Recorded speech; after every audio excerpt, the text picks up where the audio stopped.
Appeared on SNL all last season. You're great. He's doing a new character at SNL called Comedian in Car Getting Coffee for the Rest of the Cast. Alec Baldwin breaking your balls on his own roast.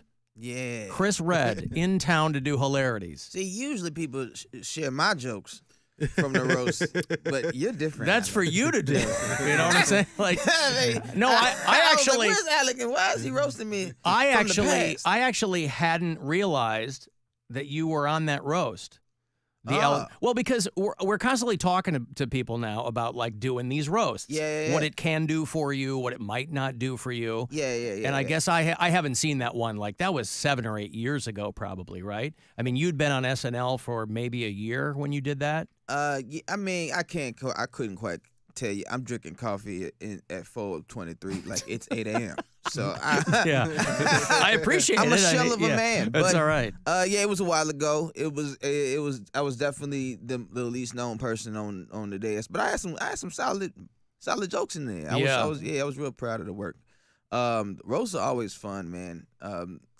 The Tom Brady one was huge. You know, it was a big deal. Yeah, it was a big deal. It was super sick.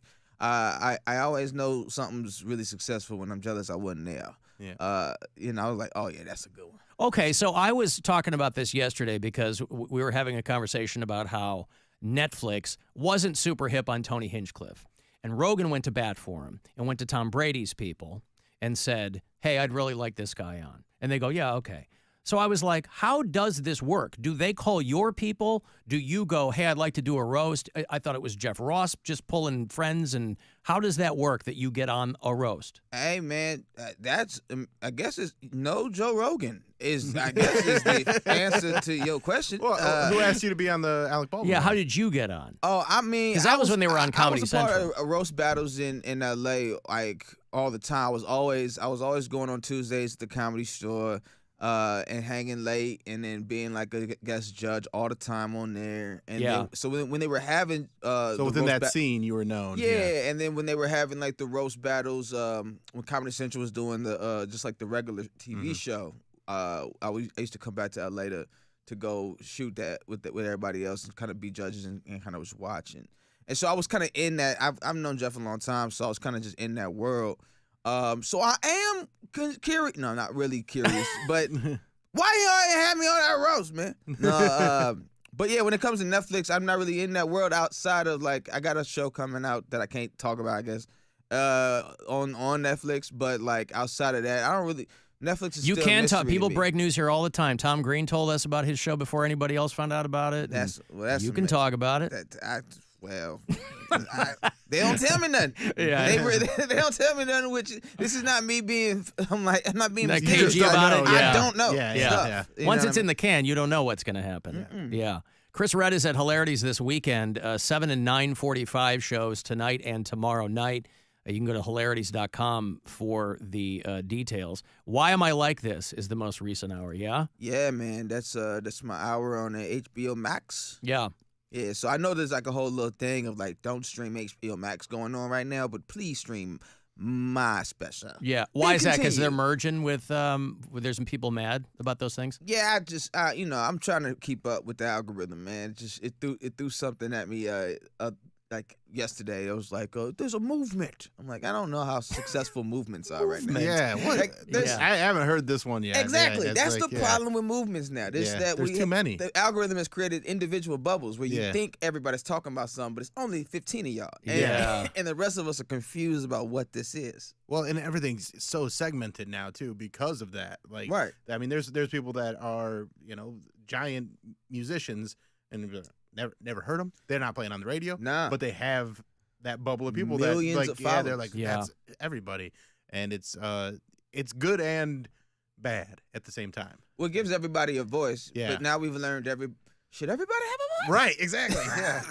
I mean, should there be gatekeepers? Maybe. And talk about first world problems. There's a movement of people complaining about their streaming services. Yeah. Man, we got it good. I mean, real good. Yeah. That's why we're going back to cable, guys. Go ahead and get your Disney bundle. Right. Yeah. That's all. It's exactly going back to that. It's full circle now, baby. I didn't know you were a Chicago guy. That's where I'm from. Yeah. What I've learned is Alan doesn't know much about me. Well, here's the thing. I had to remind him that you were on Detroit. I forgot because we love Detroiters. Yeah. No, because I watch Bust Down, so I was thinking of that. Yo, you my man for that. Oh, I wish that because they're done. Yeah. Oh yeah. Rip Jack Knight. Yeah, man. I miss him so much every day.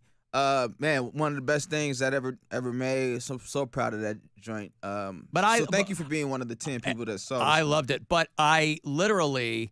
You were in and out as Donut on Detroiters. Like I literally just watched that episode the other day. I forgot all about it. Funny, yeah, man. You know, I've been plugging away at this thing, bro. But you've had some great roles. I mean, but you remember the good shit. Yeah. So how? Stuff, It's okay. I'll get you. Popstar was incredible. I love doing that. Such a funny movie, and you're so funny in it. But so where how is did it? So where did you come up? Where did you start? Where did you? I came up in. Because I thought you were from Missouri or something. I was. Okay. I am. I was born in St. Louis. Oh, okay. But we moved to Chicago when I was around 7 or 8 years old, and then we moved to the suburbs. So I went to the school out in the suburbs, but then I came up in the city. So I would go out. You had to. I had to. Yeah. Well, where in the burbs were you? Well, there were like Aurora and Naperville. Oh, pardon me. And there were like, I mean, Naperville is aggressively clean, by the way. Aggressively, it's like aggressively a lot of things. But it's clean like is a cool. It's like they vacuumed the curbs out there. Man. Yeah. Oh man, and a little touch of racism everywhere. Yeah, but just a touch. Just a touch of racism everywhere. A little bit, yeah. Yeah, I was miserable a little bit there, but the city, man, the city's that's where my family was, my cousins were. That's where. I mean, when I was rapping, I was going back and forth to the city, and then when I switched up to comedy, I was going back and forth to the city again. And I was, I came up in Jokes and Notes, and I came up in the Second Cities. And, and all that. So I did both because it was 47th and MLK was Jokes and Notes. Yeah, boy. it was RP to Jokes and Notes. Shout out to my mama Mary. Yeah. That was just a great club, but like it was such a segregated city as far as like. You could be in your bubbles if you wanted to, and I didn't want my comedy to just be restricted to a certain part of the city. So. Well, because there are also only so many. Like I did stand up before this, and I got going like midway through college, and there used to be a place called the Checkerboard Lounge. Still the Checkerboard Lounge. Is it still? It's not Buddy Guy though. He like bailed. No. It's been many hosts since then. Yeah, but it's still rough. Up the street from where Jokes and Notes was. Yeah, but the Checkerboard Lounge used to do a night on Tuesdays. I'm talking like 90, 91. Yeah, when the city still had all the clubs, so you could still do Funny Firm and Improv and all those places. Yeah. But black shows were the ones that were like. The two guys I knew who were really going hard, they were like, you should just come to the Checkerboard Lounge. Yeah, Checkerboard Lounge is hard. And I kind of stuck out. Yeah. But it was a hard room, and I was like, boy, this is going to like get you good if you can do okay in here. Yeah, man. Because people deciding whether to pay attention or eat their fries. Right. You know what I'm saying? And it's not a hard decision. Food was very good. Right. And people were very bad at that spot. But like, if you could rock that room, it was one of those rooms just like, okay, you could rock that joint. You might get a gig out super south side, super south suburbs, like real deep. Cal City or something. Yeah. So then you go to Second City. You're like, you kind of wanted to have a hand in both, or you wanted to try it out? Because a lot of people were like, well, I'm not sure if I want to be a lone wolf or I want to do the improv thing. So I looked at comedy as a whole thing, and I looked at all these different ways to do comedy as different tools. So I was like, and everybody was telling me you either do stand up or you do improv. There was that big separation. Talk about segregation. Yeah. Comedy in Chicago is it's crazy. It's like, oh, you don't know improviser, I'm a stand up. And I'm like, all right, bro, none of y'all are in gangs. So it's like, I got friends who actually do that, and they don't act as ridiculous.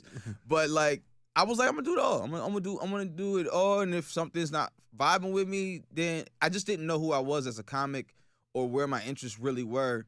I just was like, let me just try everything and see what sticks. Yeah. And then, plus, audiences will tell you what's funny about you. Yeah. They'll tell you. Oh yeah, absolutely. Yeah. You know what I mean? And so I remember my first year was really the deconstruction of my ego.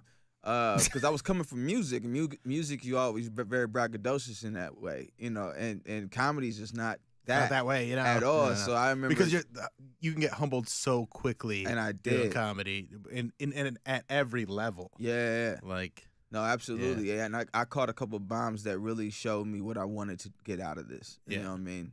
So did you go on the road with Second City at all, or were you in the touring company? I was on a touring company. I was on the Green Coat because we smoked weed, and it was so much fun. That was the first time I left the country. It was the first time I had been traveling anywhere that wasn't like Mississippi. We went to Mississippi all the time to see my family and all that. But like yeah, man, like I opened my world up. I hadn't been to Rome until I toured with Second City. So Second City opened doors up, and they taught me how to travel broke. Cause like they were paying you, but not enough to live, but enough to get to your next gig, and that's all I needed. Nowadays, people hold their jobs and do this, which is so smart. Right. So smart, man. You don't have to. Why didn't we think of that? Yeah, man. I was all like, I quit my job. I'm sorry. I keep doing that. I got it's all right. Some people are used to doing satellite. Man, I'm used to talking podcasts and stuff. Yeah, basically. So did the Second City lead to SNL then? That's what it feels like now that I'm looking back and telling a story like I'm reading it to a child. Yeah. But no, it was years before. It was years. Like I did Second City, and then I had this NBC sketch show. It was like produced by the producers of like The Voice. So it wasn't like the comedy side of NBC. It was like the other side of NBC. But they wanted to do a sketch show that could like that could be another option from SNL. Mm-hmm. And anybody else come out of that? What was that show? Yeah. So oh man, Blaine Swin. You know Blaine Swin, who does improvised Shakespeare in Chicago? The name sounds familiar, but I don't know. Alex, who was also on SNL, who just left. He was in that program with me. I call it a program. It was supposed to be a show. It was program. A program. Yeah, it was a program. A program. So did you get SNL the first time you went out for it, or had you gone out for it a couple times? I couldn't get an audition. I couldn't get an audition at Second City. Not even the right. I could not even right. Yeah. I couldn't get an audition, so I just said I don't want SNL. And then it wasn't until after Popstar, like way after, like a couple years after. And I was on the road, and that's when I got a call for an audition. I was actually on the road with Jay Farrow. I was in Louisiana, at that college when I got that call. And so I went from there to New York, and I auditioned. Did he have anything to do with that? Did he put a bug in there at all? No, okay. Not that I'm aware of, but no, we had just met. You know what I mean? I see. If he had it, that would have been nuts. Crazy. Yeah. But no, it was just ironic that that he had just left, and I was like opening up with him, you know. And then went to New York, auditioned, and then somebody said that I was in town and I got the job before I did. They reported it on like a vlog or something. Yeah. So it blew up while we were taking off, and I'm sitting next to like Melissa and Alex, who actually ended up getting it. Okay. and it said that me and Mikey, when Mikey got up. I remember this. Yes. Yeah. I do too. It was a nightmare. I think I tweeted you. I was like, congrats, man. Yeah, man. And the whole city was like, yeah. And because everybody had known how hard I worked. Yeah. You know what I mean? And I was like, I was funny. I was out funny in so many, shows and different things, but like I just wasn't getting my shot. You know what I mean? And yeah, I think that alone ruined it. I would say that my audition the second time around was definitely much better because I didn't. Oh, that care. first time screwed you. Yeah. Oh yeah. I That didn't leak. Get it. Oh, Yeah, I yeah. see. He doesn't like leaks. Right. Lauren don't like leaks. Right. Also, could definitely had not been that. Yeah. But Weird that coincidence. Didn't help. It didn't help. Yeah. Didn't help. And then the next year, I remember I had to clear my schedule for this audition that year. That next year they were like, and you were living in New York or LA? No, I was living in LA. Yeah, okay. I was not gonna go to New York unless I had a job. Yep. Like, cause I had already been broke in Chicago. I had been broke in LA. Yep. I was like, I'm not doing a broke traveling tour. Right. Like, this is not what I'm about to do. Right. Yeah. So I was starting to make a little money, and I had like my places I could go up in LA. It took me 5 hours to do 5 sets in LA, but you can get it done if you want to, Yeah. Right. So I had my Uber bill was crazy. And then the second year they were like, yo, they want to see you. And I'm like, nah. because I was still bitter about how it all went down. Because no one like made a statement to be like, "Hey, this is a mistake." Right. It was just like, and then I even called this website who said it, and they were like, well, "It's already getting clicks and shares. We can't do it." And so I was just bitter. And then they were like, "Well, maybe you should just do it." And so I just threw the audition in with like 3 other shows that night. So I went and did 2 shows. I had a drink in my hand, and then I went to do that. But I was like solid because I had been touring. I didn't stop doing, you know what I mean? So everything just got tighter. And then I crushed that. And then I heard I got the call back, and I was like, "Oh, okay." And I took everything with stride, but then once I got the call from Lauren, I was like, "Oh, I think I won't." Well, and I wonder if that's a recent development or the past few years, because back in the day, the word was always that it was almost like they didn't tell you that you got hired. Lauren would just go, "So do you want to come to New York?" And you're going. So now, if they call you and go, "Hey, we'd like you to come on," that seems to be if that's what they did. Well, they call you. I got the Lauren call when I was in Detroit. Yeah. I was in Detroit on tour. And I had just crushed in this hard room, and I was so we had been drinking late, and I woke up, and I remember getting a call, and they were like, "Lauren Michaels on the line," and I put pants on like he could see me. Yeah, it was crazy. I was like, professional. puts you in a professional mindset, though. Like, "Oh, hello." Yeah. Like, you just put pants on. No, but he was like, "Well, what do you think about living in New York?"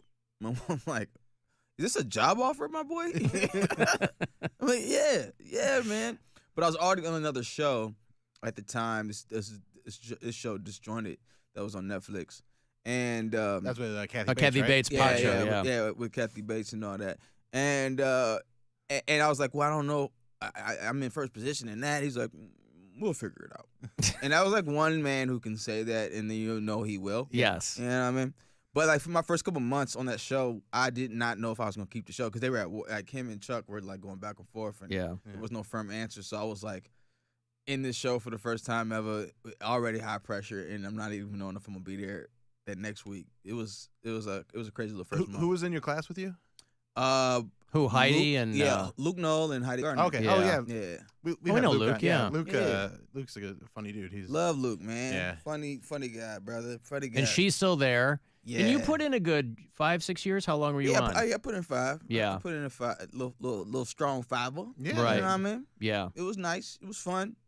some big moments. Yeah, man. A lot of those songs are still getting clicks all these years later. Yeah. So That's awesome. That's the Stephen awesome A. to hear. Smith impression, I fantastic. love the Smith. Stephen A. Yeah. I you know what? I walked away from that show having a very different appreciation for impressions. Yeah. I always like character work. You used to stand up, you notice but I like stand up structure. I like jokes. Like I always thought impressions was something like juggling almost. Yeah. Ventriloquism. kind of Yeah, thing. yeah. But audiences love it. Love it. And if you can nail it, It's everybody loves it. yeah. Yeah. If you can write well with it is when it That's comes what I'm together, saying. And yeah. it's to see so many people that could really write and do impressions was Yeah. nice. And that's made me start paying attention to like people who are actually like that do stand up who also can do like impressions that really well. Godfrey's really Yep. Yeah. one of those guys who's like he's a stand up, Yeah. but that man can do anybody. You know what I Right. mean? And so like that's a kind of I was like, oh, that's fun. That's a fun thing. And so there's some things I picked up from that. You got an Emmy at SNL, didn't you? I did Good the for first you. year. Didn't even know what I was winning. You know? They submitted you and you won. I truly didn't understand. Like I was like, oh, that boring show my parents watch. You know, I didn't watch the Emmys. I didn't do this for like that. Right. But it was an awesome moment, man. I wish I had known how big that was then. What was like all the madness with being on the show with Pete during all that stuff? Dog, that had to be. we were the insane. closest. We were the closest we ever were when he started dating Ariana. I saw all of it. You know what I mean? Did he come on the show behind you? No, Or he was already there. Oh, P had been there for. Oh, a okay. long time. I don't remember the timeline of it. No, yeah. he went. Pete got on like 2013. He went there after I think. middle school or something Yeah. like that. Yeah, He okay. was like the youngest guy to do the thing and blah blah. Yeah. Yeah, I mean that was crazy. You know what I mean? It was wild. He had the best stories in the room, of course. Yeah. You know what I mean? But Pete's a good dude. You know what I mean? It was cool. It was cool to see stuff happen. It's almost with that place. It's so stressful and it's built for this. It's built to be that sometimes you don't really see how good you got it Right. until you leave, and then you're like, oh, that was because I was like seeing his life, but he was still getting mistreated in certain ways. Yeah. So he was still mad about certain stuff, and I'm like, bro, you don't understand what a conversation with you is like. This Right. You're breathing different air. Yeah, this is crazy, bro. But I did the same thing. I think everybody does that. And anybody who goes through SNL, you all kind of have, it's like a mental secret handshake from that point on. Yeah, because it's everybody's been in that fraternity, and it's like going to war, but none of us fought. You know what I mean? Right. But we all went there. you all understand the process. Yeah, we all understand the training that it took. Yeah. But Right. you know, And that Keenan's gonna be there no matter what. Yeah. I think he's gonna put the chairs on the tables when it's all said and done. Yeah. you know? That's another show that should have run longer. Was Keenan's show. Yeah, man. Don Johnson and Oh man, it was a nice little recipe of people. yeah, it was good. Well, Chris Redd is at Hilarities this weekend, 7 o'clock and 9:45 tonight and tomorrow night. Chris Redd is on Instagram, yeah? Yeah, man. Yeah. I thought I was being clever by naming it that, because like Chris Redd is and whatever the picture's doing, right? Right. But now people just think my last name is Reddis, which is so frustrating. Right. Like, yo, Reddis, what's up? I'm like, you don't know me, and it's Red. It's right. Just right. God. Well, I'm glad I finally got to meet you, man. Thank you for coming in. It's good to meet you too, Absolutely. Go to hilarities.com for the tickets, or you can walk right up and just get them at the box office. And we'll take a break. 35192. Text me for anything there. You can watch live if you like at alancoxshow.com. It's the Alan Cox Show on 100.7 WMMS. And everywhere you go on our free iHeartRadio app. Rover's Morning Glory. Crystal, I've heard that some women, if they go out on a first date, they purposely won't shave. That way, they won't be tempted to put out to the guy on the first date because they're embarrassed about what's down there. Have you ever done that? No, I'm a slut. And if we like each other, I want to have the option. I don't want to have to be like, oh, no, I have to turn him down right now. You're basically saying, how fast can I spread my legs for this guy? Rover's Morning Glory. Weekdays on 100.7 WMMS and 24/7 on our free iHeartRadio app. Get Spectrum, internet, mobile, and TV. Restrictions apply. Visit spectrum.com for details. Hey, it's Charlie. You could win a backyard barbecue at your house with me, WMMS, and Circle K. Register right now at WMMS.com. Be the lucky winner of the ultimate backyard barbecue from Circle K. Prizes, Bud Light swag, food, and more. You invite your friends. We bring the barbecue. Hosted by me and WMMS. Go to WMMS.com right now to register. Contest ends in June, and one lucky winner will get the ultimate backyard barbecue brought to you by Circle K. Also, don't forget to join Circle K's Inner Circle. Hey, Mackenzie here for Ken Ganley, Ohio's #1 automotive retailer. Shop over 10,000 new and used vehicles online at kenganleyauto.com. Select your vehicle, arrange financing, value your trade-in, and get our lowest price. With 28 brands and 52 locations, we've got a vehicle for every budget. Get it all at kenganleyauto.com. Ken Ganley, we drive Ohio. Keep it twisted all year long with Twisted Tea Hard Iced Tea. Twisted Tea is real iced tea that packs a punch with 5% alcohol. Tastes great at the beach, the mountains, or even in your backyard.